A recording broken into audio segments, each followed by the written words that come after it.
Reverie, over here. Dane! Oh, and, Vediflin here? What a surprise to see you here, sir. Hello there, Rerir. You need not address me so formally outside of court. He doesn't get that much free time, so I invited him over for a drink. Even the court prophet deserves a break every now and then, right? Well, I'm flattered.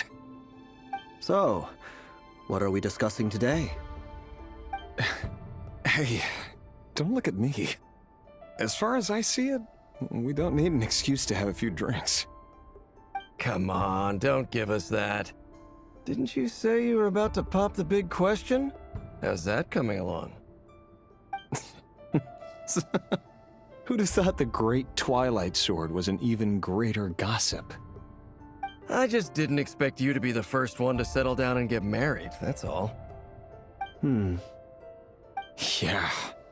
If you told me that a few years ago, I wouldn't have believed you either.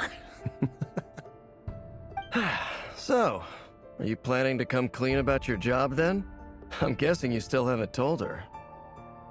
Sure, I'll have to tell her at some point. But I'll need to pick the right time and place. To be honest, I have no idea how she'll take it. Come on, stop being such a pessimist. For all you know, she could be thrilled. I bet she'll be much more impressed by your actual job than the one she thinks you're doing now. A member of the King's Guard. Quite the cover story. Does the king himself even know? Of course he does.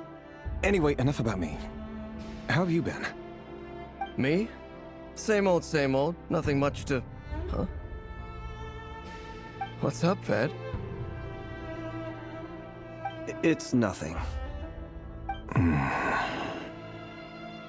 Vediflin, Dainsleif's elder brother. Renowned throughout the court of Conria as the Visionary, and said to possess a wisdom far beyond the reach of any ordinary man. And yet, despite the gulf between us, he seems to have something to say about me. Does he even know me? Does he see me as a friend of his brother, or just another of the Vinster King's blades? Why did he react so strongly? Was it really to do with what we were talking about? Brown, curly hair and brooding blue eyes. So this is what Rerir looked like back in the day. Perfectly normal. No different from anyone else.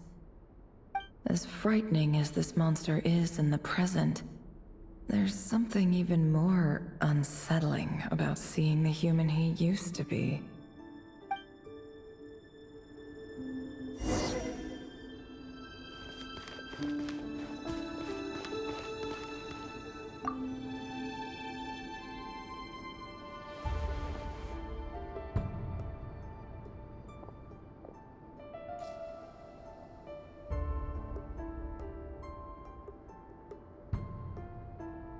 Felindis? You're back early? Our equipment's being serviced today, so I got off earlier than usual. How's your day been? Aw, why the long face? Is something the matter? Has your boss been giving you a hard time again? Went for a drink with Dane and the others after work. Isn't that a good thing?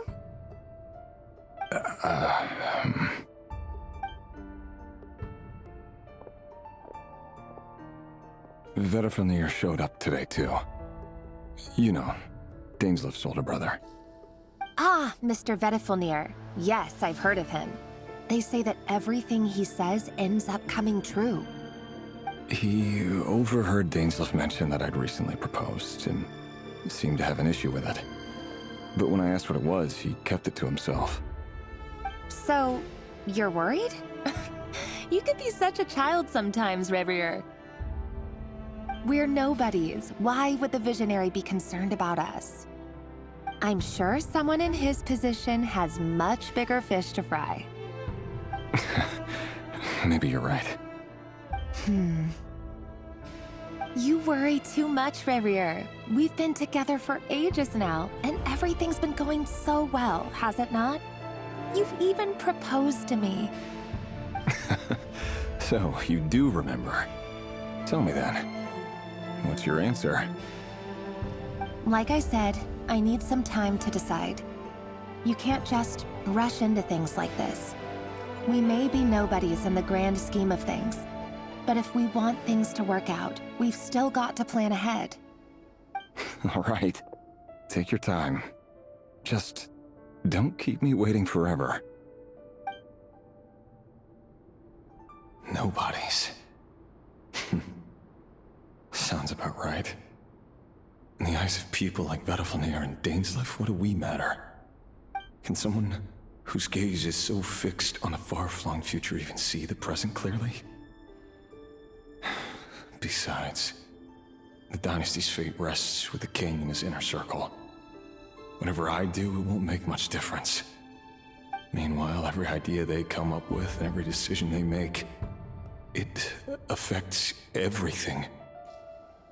These days, the king is lost in his research, and the purge of the Crimson Moon bloodline grows ever more intense. The opposition tried to speak out, but nothing came of it. And I'm under no illusions as to why. Because we eliminated them and got rid of their bodies. A man can have 1,000 reasons to carry a sword, but there are few good excuses to use it. Yet the king has never even considered a gentler approach, and he never will. What becomes of someone who kills on another's behalf? Can he ever find true peace?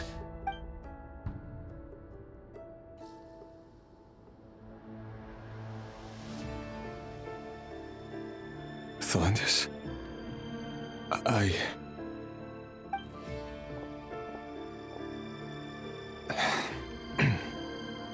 It's nothing. You were right. Fate has never smiled upon nobodies like us. But by the same token, it's unlikely to bear a grudge against us either. There's no reason we can't keep living happily together, cherishing the simple joys of each day as they come. See? You just need to stay positive, Revere. I can feel your warmth, your breath. You're right there, right by my side. Just seeing you makes me happy in a way I can't explain, and that's something that no one could ever take away from me. So smile, my love. Let go of that frown. You're right, Thelindis. I've just been overthinking things. That's better. Getting caught up about things like this will only ruin our evening. Speaking of which, all set for the ball tonight? I need to go get ready. You go ahead. I just have a few things to take care of, then I'll come join you. Even busier than the big shots, huh? Fine, I'll go get started. But don't be late. If you keep me waiting too long, I won't be a happy bunny. Relax. I'll be there. Seriously, though, you drive a hard bargain. You're really gonna leave my proposal hanging and still expect me to take you to the ball? Well, that goes without saying. I already told everyone I'd be coming with a dance partner. Besides, they're two completely different things. Let's take it one thing at a time, all right? All right. White outfit it is. It seems like Rerir was deliberately hiding his ties to the intelligence services by giving the impression that he was just an ordinary member of the Venster King's Guard. He clearly doesn't want his would-be fiancée to know about his other life. Then again, that's hardly surprising. People in the intelligence trade rarely do. Who'd have thought we were in the same line of work? Let's dig a little deeper.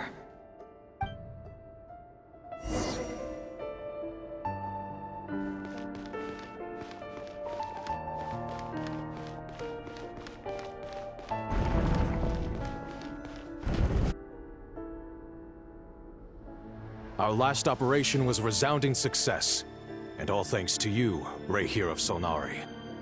In total, we apprehended 32 dregs of the Crimson Moon, and 67 accomplices. After all these years since the dynasty's fall, so many of them still linger on. Indeed, it cannot be denied. Yet it was destiny that the Crimson Moon should be overcome by the eclipse, and that His Majesty, the all-seeing Vinster King, now guides our nation on the path to prosperity. Khaenri'ah has no further need for a dead moon. But alas, there will always be those who refuse to see the truth, choosing instead to romanticize the past. That's not entirely true. Much about the Crimson Moon era was worthy of remembrance. And that's exactly why they keep trying to see it restored. Many of its secrets remain unsolved to this day. As it happens, that's precisely the field of study my partner is devoted to. You still haven't told her what you really do for a living. Where would I even start? How do you tell someone that you're one of the king's hand-picked executioners? That your hands are steeped in blood? You didn't choose this life, any more than I did. Orphans like us don't get a say. But I'll sure as heck be the one to pay for it. Speaking of which, we need to be more rigorous in the way we identify direct descendants of the Crimson Moon. Someone, it seems, has strong opinions about my future plans. Most likely my marriage in particular. I have a feeling that we may soon become targets of the Crimson Moon's retribution. Your concerns are not unfounded. They've taken out many of our colleagues these past few years, and for that very reason. These are no helpless lambs we're leading to the slaughter. They're wolves in sheep's clothing. Take care, Rayhir of Solnari. I look forward to toasting you at your wedding. Thanks, Thorkel.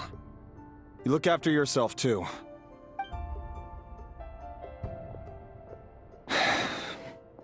Thelindis, I never wanted to keep this from you. You're the last person I would ever want to lie to. But that's exactly why I can't tell you everything. There are things you shouldn't know. The Moonlit dynasties are a thing of the past. Yet even now, with the sun shining high in the sky, there are those who would call forth a dead moon's ghost. Could that be why Vedalfnir held back? Or was it because of some court secret he's not at liberty to share? I have to get a clear answer from him. No matter what happens, I will protect Thelindis. Rayrir seems to be very concerned by Vedalfnir's reaction. Vedalfnir and Dainsleif, the Visionary and Twilight Sword. So that's what they were really like. I've investigated this whole area now. There doesn't seem to be any other memories here. Should I try somewhere else? Wait a second. What's this black smoke?